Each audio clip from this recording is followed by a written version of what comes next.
우리가 믿음으로 산다, 또 이제 믿음이 좋다, 그런 이야기를 할 때 믿음을 크게 보면 두 가지로 나누어서 생각해 볼 수 있습니다. 하나는 구원받는 믿음이 있습니다. 이것은 하나님께서 이루신 일을 내가 그대로 수용하는 것입니다. 예수님이 십자가에 돌아가셨습니다. 우리는 그 사실을 믿습니다. 예수님께서 부활하셨습니다. 우리는 이를 믿습니다. 예수 그리스도께서 산자와 죽은 자를 심판하기 위해서 다시 오실 것입니다. 우리는 그 사실을 믿습니다. 구원받는 믿음은 하나님께서 이루어 놓으신 일들, 우리 주님께서 이루어 놓으신 그 일들을 우리가 수용하는 것입니다. 그대로 받아들이는 것입니다. 십자가 부활 사건은 2000년 전의 역사적 사건으로서 뿐만 아니고 오늘날 현재를 살아가는 나에게, 나를 위해서 주님께서 그 고난을 당하셨다고 우리는 받아들입니다. 이것을 우리가 구원받는 믿음이다, 이렇게 이제 말합니다. 여기는 이제 우리의 노력이나 우리의 공로나 어떤 것도 가미되지를 않습니다. 하나님께서 다 이루셨고 우리는 그것을 받아들일 뿐입니다. 그런데 어떤 사람이 믿음으로 살아간다라고 할 때에 믿음이 있습니다. 삶의 믿음, 생활의 믿음입니다. 그러니까 이거는 우리의 자세, 우리의 태도를 일컫는 그러한 그 믿음이라고 하는 그런 그 표현입니다. 예를 들자면 이런 거죠. 오늘 본문에 우리에게 주 안에서와 그 힘의 능력으로 강건하여지고, 자, 이것은 예수를 믿는 에베소 교인들에게 바울 사도가 강건하여져야 된다. 강건해지는 것은 이제 그들이 해야 될 일입니다. 에베소 교인들이. 오늘날 우리들 역시 마찬가지입니다. 주 안에서와 그 힘의 능력으로 강건하여지는 이것은 우리가 해야 되는 그런 몫이 있다라고 하는 것입니다. 성경에는 그런 표현들이 많이 나옵니다. 여러분, 이제 이 아브라함이 굉장히 두려웠던 적이 있습니다. 그가 전쟁을 끝내고 나서 또 다른 전쟁이 이제 그에게 닥치게 될까봐 두려워했습니다. 이때 하나님께서 아브라함에게 이렇게 말씀을 하셨습니다. 창세기 15장 1절에 보면 아브라함아 두려워하지 말라. 나는 너의 방패요 나는 너의 지극히 큰 상급이다. 내가 너의 방패다. 두려워하지 말라. 두려워하지 말라. 아브라함은 마음을 강하게 해야 합니다. 두려워하지 말아야 합니다. 왜냐하면 하나님께서 그의 방패가 되시기 때문에 그렇습니다. 모세가 세상을 떠난 후에 여호수아는 굉장히 이제 허무했습니다. 당황했습니다. 어떻게 해야 되지? 모세가 하던 일을 내가 해야 되는데 어찌 해야 될지 갈피를 잡기 힘들었습니다.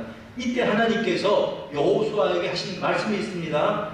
즉 강하고 담대하라. 너는 마음을 강하게 하고 담대하게 하라.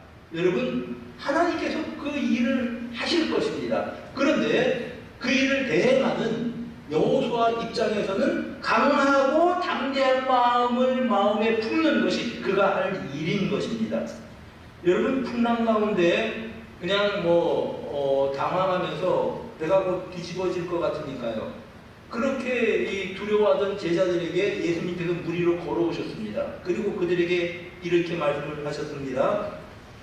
두려워하지 말라. 나니 안심하라. 여러분, 오늘도 인생의 풍랑 가운데 참으로 갈피를 잡지 못하는 우리에게 우리 주님께서 다가오셔서 이렇게 말씀을 하십니다. 안심하라. 나니 두려워하지 말라. 주님을 바라볼 수 있는 믿음의 사람들이 되시기를 바랍니다. 주님을 의식할 때 우리는 두려워하지 않을 수가 있다는 말씀입니다. 여러분, 복음을 전하다가 감옥에 갇힌 바울 사도에게, 고린도 교회 감옥에 갇혀있던 그에게 우리 주님께서 말씀해 주셨습니다. 사도행전 18장 9절에 두려워하지 말고 침묵하지 말고 말하라. 두려워하지 말아라. 침묵하지 말고 말해라. 그에게 요구되는 것은 두려워하지 않는 마음이었습니다. 오늘 바울 사도는 에베소 교회의 교인들에게 이제 이렇게 말씀을 합니다. 주 안에서와 그 힘의 능력으로 강건하여지고, 오늘 우리에게 이렇게 말씀하고 있습니다. 주 안에서와 그 힘의 능력으로 강건하여져야 된다. 사랑하는 여러분, 이 강건한 마음, 강건한 믿음을 소유하고 이 세상을 승리하며 살아가시기를 주님의 이름으로 축복합니다. 우리가 강건해져야 될 이유가 무엇입니까? 첫 번째 이유가 우리의 대적이 강하기 때문에 그렇습니다. 여러분, 우리의 대적은 마귀입니다. 마귀는 쉬지 않습니다. 어떤 때는 우는 사자처럼 두루다니면서 삼킬 자를 찾습니다. 우는 사자같이 두려운 모습으로, 우리를 위협하는 모습으로 우리에게 등장합니다. 그런데 어떤 때에는 광명의 천사처럼 나타납니다. 하와에게 접근한 사탄은 달콤하게 속삭였습니다. 너희가 선악과를 먹게 되면 정녕 죽지 않을 거다. 너희 눈이 밝아질 것이다. 너희가 하나님처럼 될 것이다. 그에게 속삭입니다. 그래서 이제 하와와 아담이 선악을 알게 하는 실과 선악과를 먹게 되었다는 것입니다. 여러분, 가인의 마음속에 악한 자에게 속해서 가인은 그가 동생을 미워합니다. 시기합니다. 견딜 수 없습니다. 그래서 가인은 동생 아벨을 때려서 죽였습니다. 자, 때로는 이제 그 제자들에게 두려움에 사로잡히게 해서 그들로 하여금 주님을 배반하게 하였습니다. 두려움에 사로잡혀서 다 주님을 모른다고 도망가 버렸던 그런 모습을 보게 됩니다. 어떤 때는 우는 사자처럼, 어떤 때는 광명한 천사처럼, 어떤 때는 아주 달콤한 말로 속삭이면서 사람들에게 접근을 합니다. 그러나 목적은 안 합니다. 마귀의 목적은 하나님과 우리 사이의 관계를 완전히 틀어버리는 것이고 또 우리의 인생을 파멸시키는 것입니다. 요한복음 10장 10절에 보면은 이제 도둑이 오는 것은 도둑질하고 죽이고 멸망시키려는 것입니다. 이 목적을 가지고 접근을 하는데 다양한 방법으로, 그리고 쉴 틈 없이 우리에게 공격을 하는 것이 우리의 대적이라고 하는 말입니다. 그러므로 우리가 강해야 된다는 것이죠.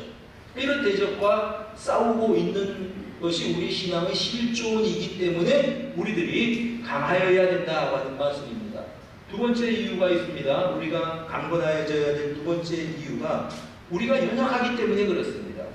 연약할 뿐만 아니라 내가 연약하다는 사실을 또 사람들이 잘 모르고 살아갑니다. 자, 여러분 한번 베드로를 생각해 보십시다. 예수님 십자가 지시기 전날입니다. 그때 이제 너희들이 다 나를 버리고 달아날 것이다. 이때 베드로가 장담합니다. 주님, 그런 말씀하지 마십시오. 남들이 다 주님을 버리고 달아난다고 할지라도 나는 결코 주님을 배반하지 않습니다. 나는 주님과 함께 감옥에도 갈 것입니다. 주님과 함께 죽을 각오도 되어 있습니다. 이때 주님께서 얘가 닭 울기 전에 3번 나를 부인할 것이다. 여러분, 베드로의 장담은 진심이었습니다. 근데 문제가 무엇입니까? 내가 얼마나 연약한 존재인지 몰랐던 겁니다. 그래서 주님 말씀처럼 주님을 3번 부인하고 말았던 겁니다. 여러분, 우리들이 연약한 존재들입니다. 이 사실을 우리가 인정해야 합니다. 우리들은 실수도 할 수 있습니다. 이를 알아야 합니다. 그렇기 때문에 내가 연약하기 때문에 또 조심스럽게 신앙생활을 해야 되는 것이 우리 신앙인들입니다. 여러분, 나는 나를 모릅니다. 이게 솔직한 고백이에요. 이제 히틀러를 암살했다고 하는 그러한 사건에 연루되어서 사형이 되었던 이제 디트리 보네포 목사님이라고 하는 독일 목사님이 있습니다. 이 목사님이 쓴 시가 있는데 그 시의 제목이 나는 누구인가 그런 시입니다. 그 시에서 그는 이렇게 표현을 해요. 사람들은 나를 보고 영주와 같다고 말한다. 여러분, 감옥에 갇혀 있으면서도 당당했던 모양이에요. 마치 영주처럼. 그리고 내가 간수들과 이야기할 때 사람들은 내가 마치 상관이 아랫사람에게 지시하는 것 같다고 말한다. 간수들 앞에서도 당당했던 모양이에요. 그러나 홀로 있을 때 나는 마치 새장에 갇힌 새처럼 발버둥 도망치고 두려워한다. 혼자 있을 때 너무 두려웠던 모양입니다. 그러면서 어떤 내가 진짜 누구인가, 나인가 이렇게 다시 반문합니다. 어떤 내가 진짜인가? 두려워서 거둥거리는 내가 진짜 나인지 아니면 사람들 앞에서 당당하게 간수들에게 이제 할 말하는 내가 진짜 나인지 자기도 모르겠다는 거예요. 그러면서 그 시의 결론이 이렇습니다. 내가 누구인지 당신은 아시오니 나는 당신의 것입니다. 오 하나님. 내가 누구인지 하나님이 아신다는 것입니다. 그리고 나는 하나님의 것이다 라고 하는 것입니다. 사랑하는 여러분, 내가 연약합니다. 이 사실을 하나님도 알고 계십니다. 그러나 우리는 하나님의 손에 잡힌 사람들입니다. 하나님의 소유라고 하는 사람, 그러한 의미입니다. 이것을 내 연약함을 인정하지만 그래서 하나님을 의지하고 그래서 하나님을 바라볼 때에 우리는 하나님의 손에 잡힌 하나님의 사람인 것입니다. 이 세상을 이기신 주님과 함께 살아가는 그런 주님의 동역자라고 하는 말씀입니다. 여러분, 선에 대한 열망도 마찬가지입니다. 우리는 다 선하게 살고 싶습니다. 악한 일을 하고 깡패짓을 하고 강도짓을 하고 살아가고 싶다는 사람은 아무도 없을 겁니다. 선하게 살고 싶은데 문제는 선하게 살려고 하는 그런 힘이 나에게 없다고 하는 겁니다. 선을 행할 능력이 없다고 하는 말씀입니다. 바울 사도는 이렇게 탄식을 했습니다. 로마서 7장 24절에 오호라 나는 공고한 사람이로다 이 사망의 몸에서 누가 나를 건져내냐. 바울 사도가 탄식하는 거예요. 나는 공고한 사람이다. 25절에 보면 이렇게 말합니다. 이제 우리 주 예수 그리스도로 말미암아 하나님께 감사하리로다. 그런즉 내 자신이 마음으로는 하나님의 법을 육신으로는 죄의 법을 섬긴다고 말합니다. 하나님의 법을 섬기고 하나님의 뜻을 따라 살고 싶은 내 중심이 있습니다. 근데 내 육신으로는 죄의 법을 따르고 있다고 하는 겁니다. 육신에 속한 자이기 때문에, 연약하기 때문에 이런 것이 우리 인간이라고 하는 말입니다. 이런 연약한 존재들이기 때문에 우리는 그 주 안에서와 그 힘의 능력으로 강건하여져야 된다라고 하는 것입니다. 그래서 이제 우리는 주님을 바라보아야 하는 것입니다. 여러분, 본문에서 주 안에서와 여기 집중해야 될 단어고요. 또 하나가 그 힘의 능력으로 여기에 집중해서 우리가 생각해 보아야 합니다. 주 안에서 강하여지라고 하는 의미입니다. 이거는 우리에게 마인드 컨트롤 하라는 말이 아니고요. 낙천적으로 살라는 말도 아닙니다. 물론 믿음으로 살다 보면 우리가 세상을 긍정적으로 보게 되는 것은 사실이지만 단순히 내가 마음을 강하게 하고 단순히 내가 낙천적으로 생각을 해라 그런 의미가 아닌 것입니다. 주 안에서와 그 힘의 능력으로 강건하여져라. 주 안에서 그리스도 예수 안에서 내가 연약하기에 우리는 주님을 바라봅니다. 내가 부족하기에 우리는 강건한 주님을 의지합니다. 주 안에서와 주 안에서 강건하게 믿음으로 살아가는 사람들이 되시기를 주님의 이름으로 축복합니다. 우리 주님은 그 안에는 하나님의 모든 성품이 충만한 분이 우리 주님이십니다. 단순한 사람이 아니고 하나님의 본체이신 분이십니다. 여러분, 우리가 연약하지만 주님은 강하십니다. 예수님도 때로는 시험을 받으셨습니다. 마귀에게 시험을 받으실 때 주님께서는 사탄아 물러가라 한마디로 마귀의 시험을 끊어버리셨습니다.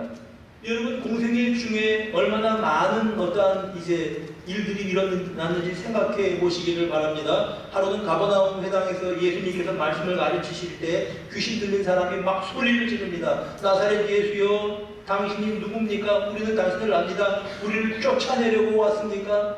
그렇게 소리를 지릅니다. 주님께서 그 사람에게 나가라고 하실 때 그 사람이 멀쩡해졌습니다. 여러분, 이제 거라사 지역에서는 한 귀신 들린 사람을 예수님께서 만납니다. 이 귀신 들린 사람이 얼마나 많은 귀신이 들었는지 군대의 귀신, 군대라고 표현을 했습니다.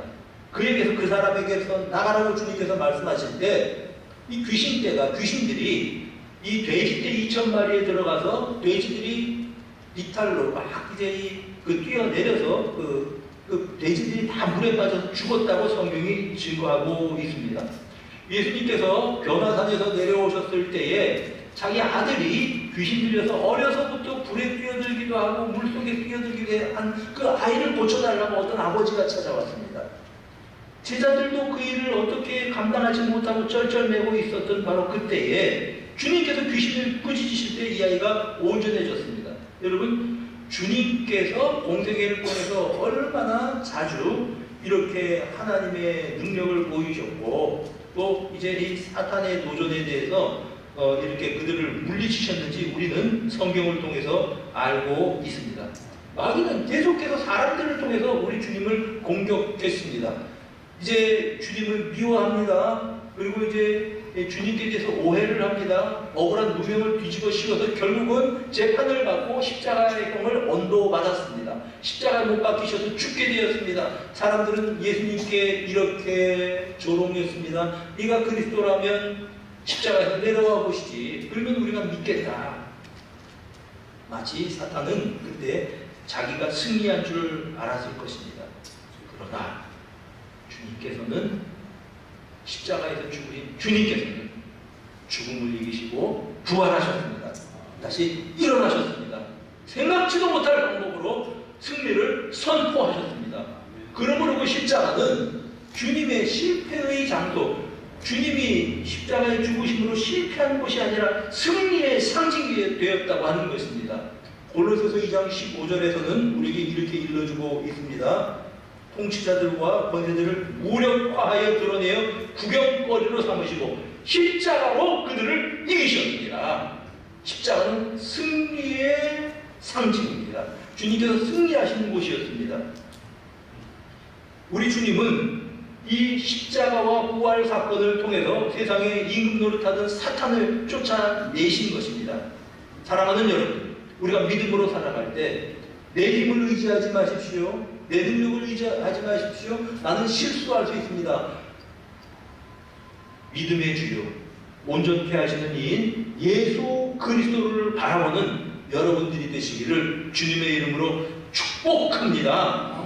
주님의 부활을 바라보십시오. 그 주님께서, 승리하신 주님께서 나와 함께 계신다는 사실을 기억하시기를 바랍니다. 주 안에서 강건하여지시기를 주님의 이름으로 축복합니다. 내가 연약하지만 주님을 바라보기에, 그 주님을 의지하기에, 그 주님께서 함께 하시기에 우리는 승리할 수 있습니다. 이 사실을 믿음으로 고백하면서 강건하게 인생을 살아가시기를 주님의 이름으로 축복합니다. 예수님께서 이 제자들에게 부활하신 다음에 이렇게 말씀을 하셨습니다. 하늘과 땅의 모든 권세를 내게 주셨으니, 성부 하나님께서 하늘과 땅의 모든 권세를 부활하신 주님께 주셨습니다. 그리고 가서 너희는 모든 족속으로 제자를 삼고 아버지, 아들, 성령의 이름으로 세례를 베풀고 내가 분부한 모든 것을 가르쳐 지키게 하라. 그 다음에 말씀이 중요합니다. 올지어다 내가 세상 끝날까지 너희와 함께 있으리라. 하늘과 땅의 권세를 가지고 계신 그 주님께서 제자들에게 내가 너희와 함께 있겠다 약속하셨습니다. 그 약속의 말씀대로 그들은 기도하다가 성령 충만을 받았고, 성령 임한 그들을 통해서 교회가 세워졌고, 그들이 복음을 전하는 곳마다 표적이 나타나고 기사가 나타나고 사탄의 세력이 무너지고 하나님 나라가 확장되는 일들이 있었던 것입니다. 사랑하는 여러분, 이 교회는 하늘과 땅의 권세를 가지신 예수 그리스도께서 이곳에 임하여 계신 공동체가 교회인 것입니다.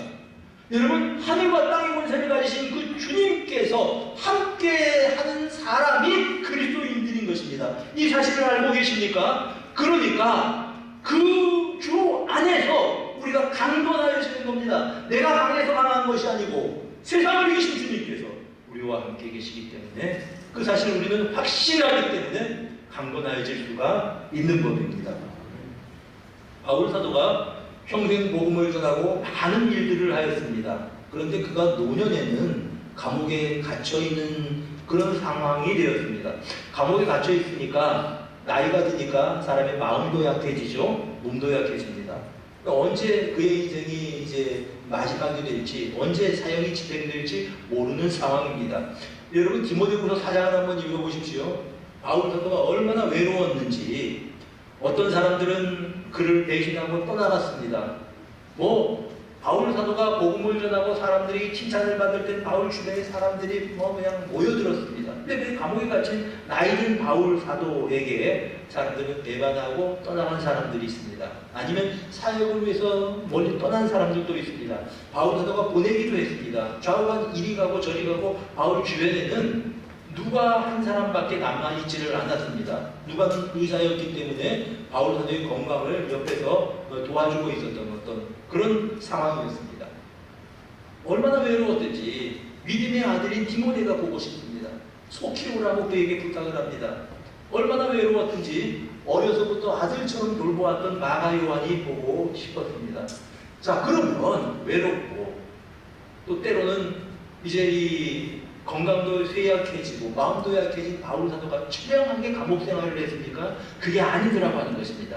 성경을 보니까 여러분 디모데후서 4장 17절 말씀 한번 보시길 바랍니다. 그가 뭐라고 고백을 합니까? 한번 읽어봅시다. 시작. 주께서 내 곁에 서서 나에게 힘을 주시면 나로 말미암아 선포된 말씀이 온전히 전파되어 모든 이방인이 듣게 하려 하시니 내가 사자의 입에서 건짐을 받았느니라. 주께서 내 곁에 서셔서 나이는 바울 사도였지만 그 외로운 감옥에서 주께서 내 곁에 서셔서 내게 힘을 주신다. 젊은 날부터 함께 하셔서 하늘과 땅의 권세를 가지신 그분께서 함께 하셔서 성령께서 함께 하셔서 하나님의 일을 하셨는데 감옥에 있었던 그 노년의 바울 사도에게 주께서 나의 곁에 서셔서 나에게 힘을 주신다. 그래서 선포된 말씀이 전파되게 한다. 여러분 그는 처량하지 않았습니다.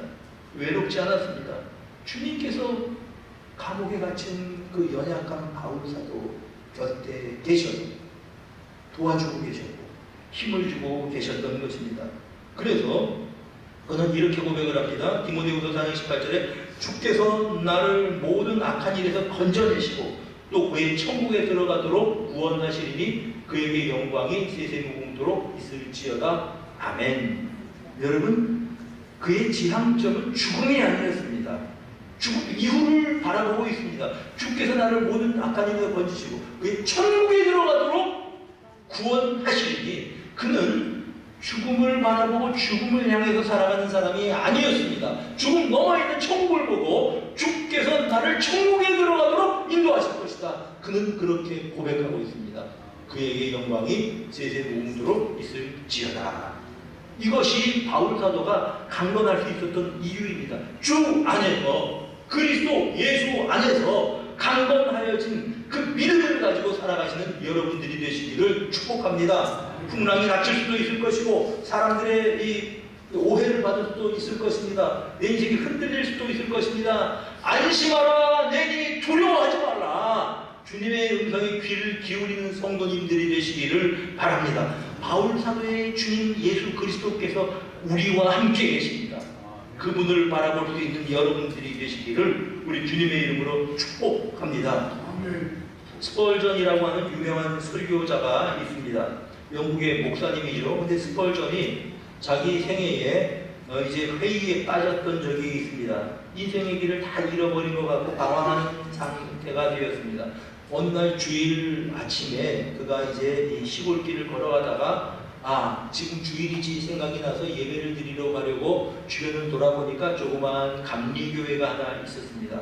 그 교회를 들어갔더니 교인이 6명인가 모여있더래요. 5명인가 6명이 있더랍니다. 그리고 이제 설교자도 이 조그만 교회에서 목회자가 있는 것이 아니고 구두 수선하는 사람이 이제 설교자입니다. 평소에 일하다가 그 사람이 이제 막 설교를 하는 겁니다. 근데 설교 내용도 별다른 내용이 없습니다. 하나만 계속 이야기를 하더래요. 무슨 얘기를 했냐면 여러분 예수를 바라봅시다. 여러분 예수를 바라보셔야 됩니다. 여러분 예수를 바라보셔야 됩니다. 어쨌든 설교 처음부터 끝까지 계속 그냥 그 얘기만 하더랍니다.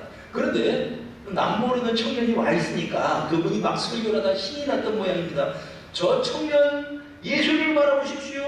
저 청년 방황하고 있습니까? 주님을 보셔야 합니다. 저 청년 지금 헤매고 있습니까? 길을 잃어버리고 있으니까 예수를 바라보셔야 됩니다. 자기 보고 자꾸 그러더래요.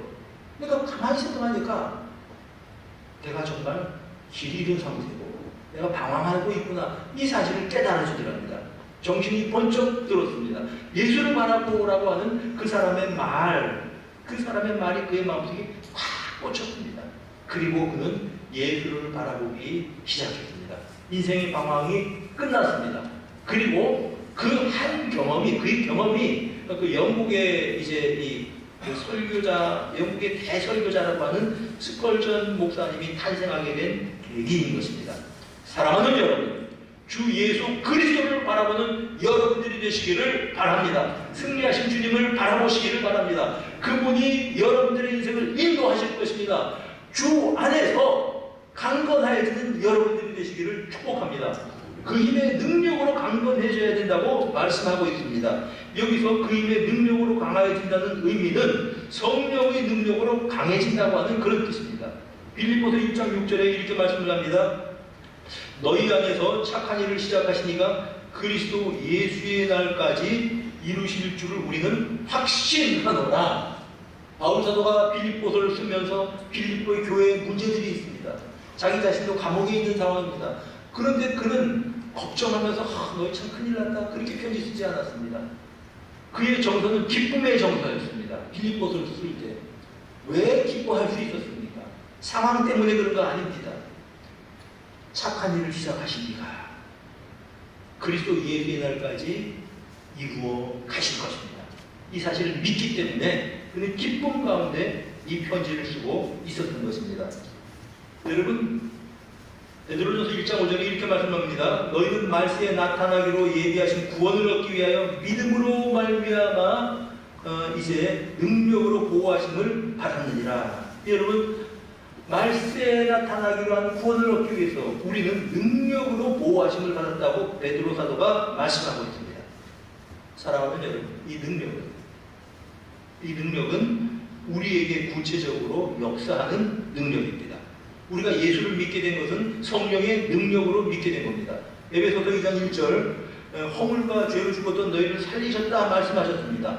그리고 그분의 능력이 우리를 마지막까지 인도하여 가실 것입니다. 에베소서 3장 20절을 이렇게 고백합니다.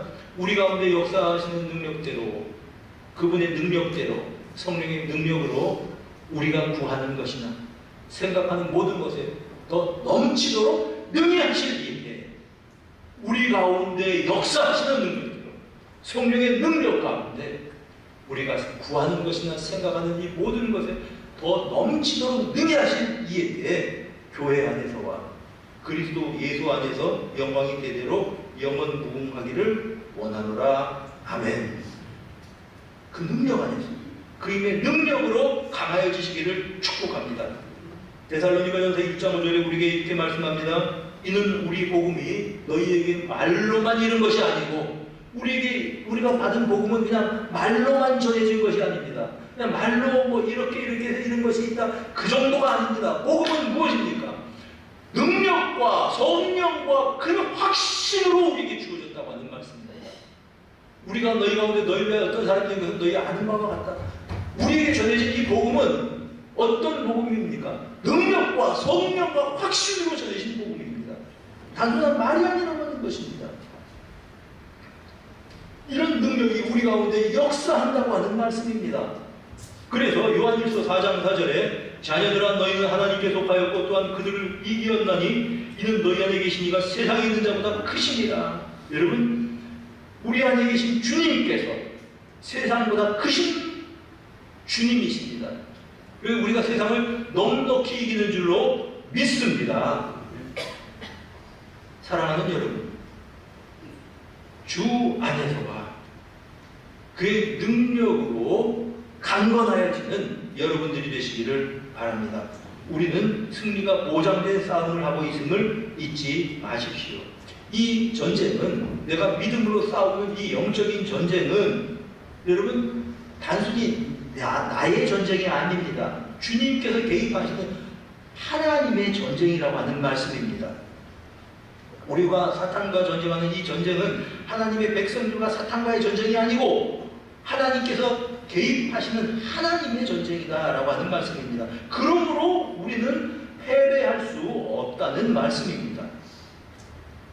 넘어질 수 있을 것입니다. 때로는 쓰러질 수도 있을 겁니다. 좌절할 수도 있을 것입니다. 그러나 그리스도 예수 안에서 우리를 하나님의 자녀로 삼으셨던 그 하나님의 능력이 우리를 붙잡고 계시기 때문에 그 그리스도 예수의 날까지 이루실 것입니다. 우리는 이를 믿습니다. 요한복음 10장 28절에 이렇게 우리에게 일러주십니다. 내가 그들에게 영생을 주노니 영원히 멸망하지 아니할 것이요 또 그들을 내 손에서 빼앗을 자가 없느니라. 그들을, 여러분들을 내 손에서, 주님의 손에서 빼앗을 자가 없다고 주님께서 약속하셨습니다.